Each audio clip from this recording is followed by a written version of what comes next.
It's the summer of '79, and someone is sexually assaulting young women in a Virginia college town. We concluded that we had a serial rapist. People were scared to death. Investigators have little to go on. We were desperate. We wanted any help we could get. Under the gun to solve the case, the police turn to a psychic. This rapist is apologizing to me. There's obviously some powers at work there. Oh my gosh, well, what are we into? Will the psychic help the police to stop a serial rapist before he becomes a serial murderer?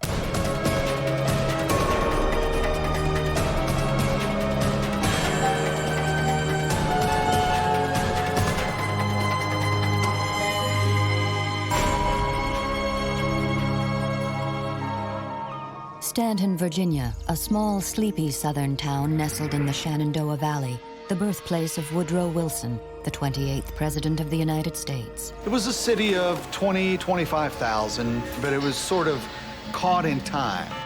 But on the evening of March 14th, 1979, Staunton's peace is shattered. A knife-wielding rapist attacks a 22-year-old student in her room at the local college. It is the first in what would be a string of violent sexual assaults. Staunton Police Department. I just remember getting the call, and the lady was very hysterical and upset, which of course anyone would have been going through that. I just remember how I felt so scared and helpless. My main thing was to try to keep her calm until a police officer could arrive. Detective Ronnie Wiseman is put on the case.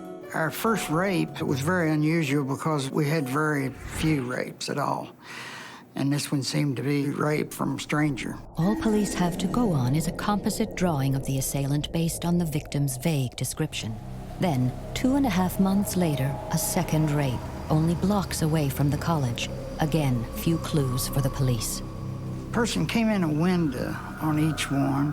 He used a knife, and he had a stocking mask on. And so our best description was height and weight, race. That's about it. Both victims describe their attacker as a large African American. But because of the mask, they can't see his features, and he leaves few clues. Ray Robertson is the prosecutor for the city of Staunton. Back in 1979, we didn't have DNA evidence. Any foreign hairs, any semen, any saliva, anything like that we found on them, we could get the DNA on that now. We couldn't do that back in 1979, and so it's a very different game when it comes to solving crimes now from what it was back then. We just had no evidence. With a violent rapist on the loose, the whole town is on edge. For something like that to happen around here was a really big deal. That kind of stuff just didn't happen in Staunton. It made me be much more aware. Any place I went, I was always checking, being more cautious. During that particular time, women were kind of afraid to walk streets at night alone, especially in the college area. All the windows were down and locked. In a town where serious crime is all but unheard of, the pressure on local police for results is immense. The community was actually in pretty much of an uproar. I was following the news in the newspaper daily, especially on this case, because there was so much turmoil. I would say, wow, I don't envy the police officers that's working this case, because it's got to be tough. Everyone that you would come in contact with, regardless of what you were doing, wanted to know how the case was going. Then, driving by a construction site, the victim of one of the rapes spots the man she thinks attacked her. One of the victims said, that's him. That's him. There's no question about it. Police arrest the man, but they soon realize the case against him is flimsy. The guy wore a stocking mask. How can you make an identification of a suspect that has a stocking mask on? I think everyone knew that it was not right. He had been convicted of minor offenses that were very different from the type of offenses that a rapist usually commits, and I really didn't think he had done it. No sooner is the first suspect released than the other rape victim names a different man. A man she vaguely knows, and he too is arrested. He actually flunked a polygraph test, so on the basis of the victim identification and the polygraph results, he was arrested. Everyone seemed to say, oh boy, we got the guy. We can relax a little bit. But the police don't relax for long. Less than a month later, a third attack, just like the first two. Wearing a stalking mask and wielding a knife, a man climbs through a window and rapes a 32-year-old woman. All this while the investigators' prime suspect is behind bars. The second person that was arrested was in jail when the third incident happened. Really didn't think we had two people doing these acts. The suspect is released. It's very sad. The police were scrambling to get an arrest in the case. Women were on edge, and we were getting a little frustrated and maybe a little antsy, too, to solve some of these things. With 3 identical attacks, police believe, unless stopped, the man will almost certainly rape again. We realized after about 2 or 3, we had a serial rapist. This is something that was very new. We'd never had anything like this. Under intense pressure, Detective Wiseman calls in Special Agent Darrell Stillwell of the State Police. You had a person that was operating within about a 5-block area. There were all types of sightings, window peepings, entries into houses, burglaries, thefts of small items. The perpetrator's rapid escalation from petty burglary to violent rape makes police fear what he'll do next. The possibility that something will go down, a resistance that will cause a homicide. There's always the possibility of that. Then, 6 months after the rapes began, a chance event changes the whole course of the investigation. Psychic Noreen Renier arrives in town to give a talk at the local college about ESP and the paranormal. I had been teaching at Blue Ridge Community College, and at the very end of my lecture, a young lady stood up in the audience and asked me if I would do a public service. I said yes, and she told me that there had been a rapist in the town, and her sister had been one of the victims, and if I could hold her ring and see if I picked up anything. Noreen uses psychometry, a common psychic technique. It seems that object has memory or goes beyond memory, and I can see images in my head. Noreen holds the victim's ring while the student records her response. And I remember holding it and picking up several pieces of information that came into my mind. She had a tape recorder and was taping it. Despite knowing nothing about the case, Noreen immediately connects with the horror that is gripping the town. I felt this small, peaceful, beautiful community was terrorized, certainly the women, because of this rapist attacking again and again. Noreen also claims to see details of the actual crime. I remember seeing a stocking mask over. Desperate to see her sister's attacker brought to justice, the student takes the tape recording of the psychic to the police. Stocking mask. The cops are doubtful at first, but agree to listen to the tape. Like the student, they are impressed with what Noreen has to say. Sister had. Noreen told us this guy had used a stocking mask and a knife in all his rapes. All the things that the victim had told us that never were reported in the media. Well, we were sort of in disbelief. How does she know this? Because these things weren't out. On September 2nd, a 4th woman is raped. The victim, a young woman who was babysitting for friends. And then, a few weeks later, the rapist, wearing his trademark stocking mask, strikes again, this time a 23-year-old woman. The public image of the Staunton Police Department plummeted. It was a worst-case scenario. With the attacks becoming more frequent and more brazen, the cops are willing to try anything, even a psychic. We were desperate. We wanted any help we could get. Dabbling in the paranormal to solve a crime is not conventional police procedure. We had no idea what we were getting into, and it was very new.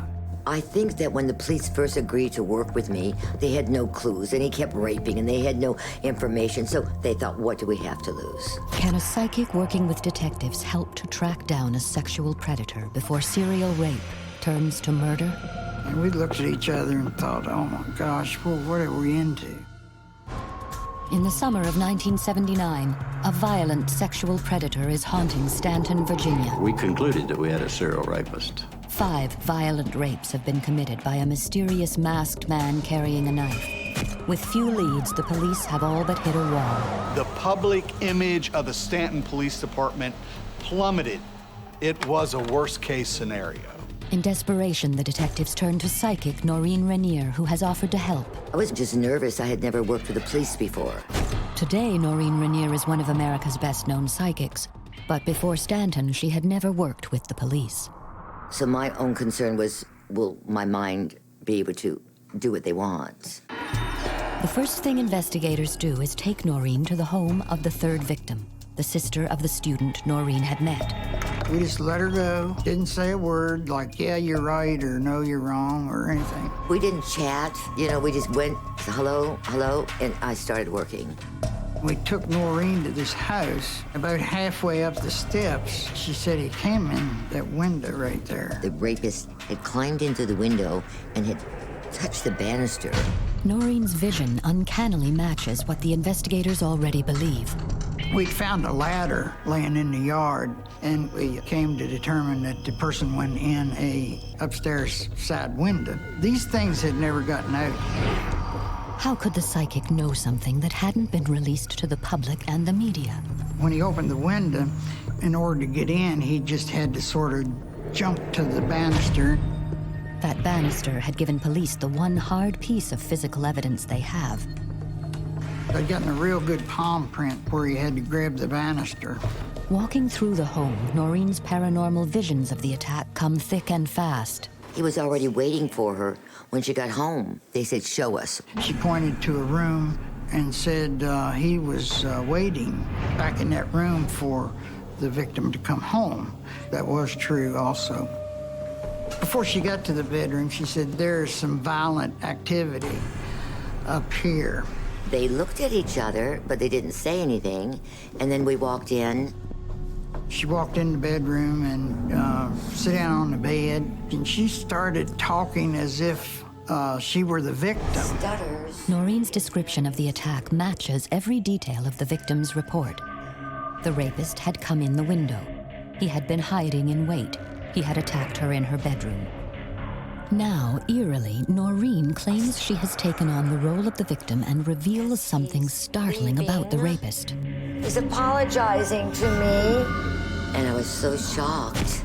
But it just was like a little scene from a movie, just that one quick little picture, and I could hear his words. I'm sorry. This bizarre detail that the rapist apologizes to his victims is already known to the She was investigators. in a car accident tonight. He spoke to each victim, carried on very apologetic conversations. And he apologized to some of the victims. It was very, very unusual. But the psychic claims to have one more detail about the rapist. I feel like his pants and shirt, they match. He's wearing a uniform. I could feel the material, and uniforms have a special heaviness to it. And I could tell that the pants and the shirt matched. We were in disbelief. How does she know this? Because these things weren't out. Noreen's first vision of the rapist suggests he's a laborer. But as she talks, she's also receiving other more cryptic psychic signals. What I'm seeing, it seems to be going around and around. The entire time, she would sit and talk, and she was drawing on the pad with a pencil, just drawing a perfect circle. Noreen is sure the circles she's drawing mean something, but exactly what she can't say. I remember first seeing him driving something. I remember knowing that whatever he drove went around and around. She said, I have no idea what this means, but it has something to do with his occupation. Without knowing anything, the psychic has accurately described the attacks and given the investigators a profile of the serial rapist. There's obviously some powers at work there. It must be. And I've pretty much concluded that in my mind based upon this particular case. Impressed with what they've learned so far, the detectives take Noreen to the home of the most recent victim. They never told me any information, never gave me any feedback. Taking me to a second victim's house, I knew that I must be onto something. There, she has a vision that would provide police with a vital clue. She claims to see where the rapist lives.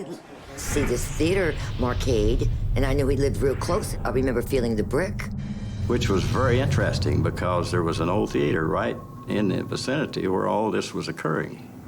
Most of these things occurred within a mile and a half, or just within 5 blocks. Noreen has told the cops where she believes the rapist lives, but she also knows how he can be identified. I wanted to go through his body to see if I could pick up any tattoos or scars. When I got to the knee, I could see the scar. First of all, it hurt. I remember the limping. Pretty deep scar on his leg that would cause him a slight limp. Very new to us. We had no idea. She was getting a pretty detailed picture of this attack. Can the psychic's cryptic clues help the police to track down a rapist who's already attacked 5 women? And we had the information, but we didn't know what to do with it. In the summer of 1979, a serial rapist is terrorizing the college town of Staunton, Virginia. The police were scrambling to get an arrest in the case. There was a crisis of public confidence. Desperate, the investigators have enlisted a psychic. She said she was picking up energy, and she was taking on the role of this victim. I feel theater. I knew we lived real close, and I remember feeling the brick. She said he lived in an apartment right across from a movie theater. Brick apartment, she even stated. We did concentrate on the brick apartment building across from the movie theater. We were in plane cars, and we had them positioned all around the city, and especially in that particular area. The community became absolutely racked with fear. There was a tremendous need to get this case solved. And it could have gone real bad for us. Armed with details provided by Noreen's extraordinary psychic visions, police stake out the movie house and other key locations in Staunton and lie in wait. We spent many sleepless nights on this case. We would stake out till 2 or 3 o'clock in the morning, then come back out about 7. Then, after 2 weeks of around-the-clock surveillance, on the evening of December 27th, a break. Staunton Police Department. A call came in that someone was peeking in the window. The call comes from a woman living less than a block away from the movie house. Ma'am, is the suspect still there? I understand, and I'll get an officer on the... We had one of our cars sitting right near the end of that driveway. Got a report of a person messing around the house, looking in the windows and this, that, and the other. And when he came out of the yard, it was a fenced yard he had to walk out of. When he came out of the yard, we stopped him and questioned him about his business in the area. And something else. He had a limp. Could this limp be linked to the scar the psychic predicted the rapist would have on his knee? Did you hold up for a minute? Wasn't his home. We didn't know anyone in the home. Told us he was looking for some boxes because he was moving. He told us, start telling us a number of things that just didn't make any sense. Got any weapons on you? Anything on you? I think we all looked at him and said, I think we have the right guy here. I don't think there was any question. Have the police got the right man? He does live by the theater. From around here? Yeah. Watch your head. The peeping Tom is taken into custody without a struggle. That man is 22-year-old James Bruce Robinson of Staunton. Police charge him with attempted burglary. But is he the man responsible for raping 5 women? We knew we had him pretty well there for an attempted B&E, but at that point we had no idea that he was the rapist. We did get his fingerprints, and I'd gotten a good palm print, so I took his palm prints, and we took those to the lab the next day. Then they remember one of Noreen's most detailed predictions. The rapist would have a big scar on his knee. It's very strange to ask him to pull his pant legs up. He had no idea why we asked him that. I was so excited when he pulled his pant leg up and showed me a great big scar there. So all of these things just started coming together. The psychic is right. But to nail Robinson, they need more. They need hard evidence. The evidence that we had was pretty, shall I say, skimpy on each one of these sexual assaults as far as linking anything particularly to him. We had one palm print off of one of the scenes. The investigators devise a plan. To persuade Robinson to confess, they take him to the scene of his crimes. It was a technique I used in many criminal investigations. Put him in a car and drive him to a neighborhood. We did a lot of running around in the car with him, asking him things as we drove by people's houses that he had visited. And he started out making confessions to trespasses and burglaries. That's how it started.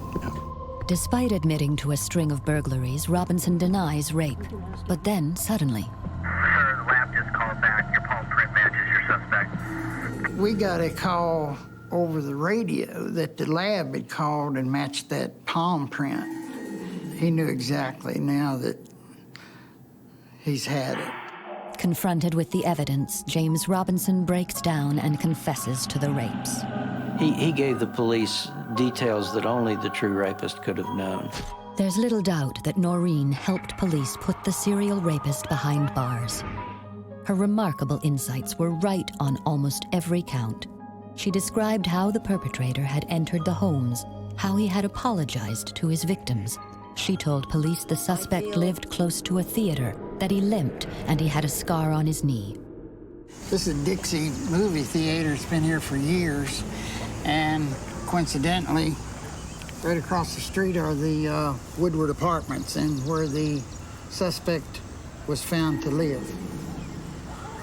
And what about those puzzling circles Noreen drew? The suspect drove cement mixer truck. He would leave the truck parked in front of the apartment or somewhere close, and he'd go in.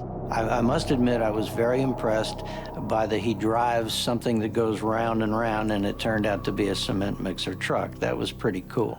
Noreen's vision of a man in uniform is also true. The night we picked him up, he had the shirt on. At the trial, the prosecution paint a chilling portrait of a man driven to rape and rape again. James Bruce Robinson pleads guilty and is sentenced to 5 concurrent 20-year sentences for the Staunton rapes. We were very impressed with Noreen and the information that she was able to give us. It gives you a little extra something to look for, you know, when you're out on the street. Everything that she gave came about. And then at the very end, when I left, as they were shaking my hands, they said, "When will we catch him?" And I thought for a second, and I said, "Before Christmas." And we got him on December 22nd. Called me later to thank me for my Christmas present.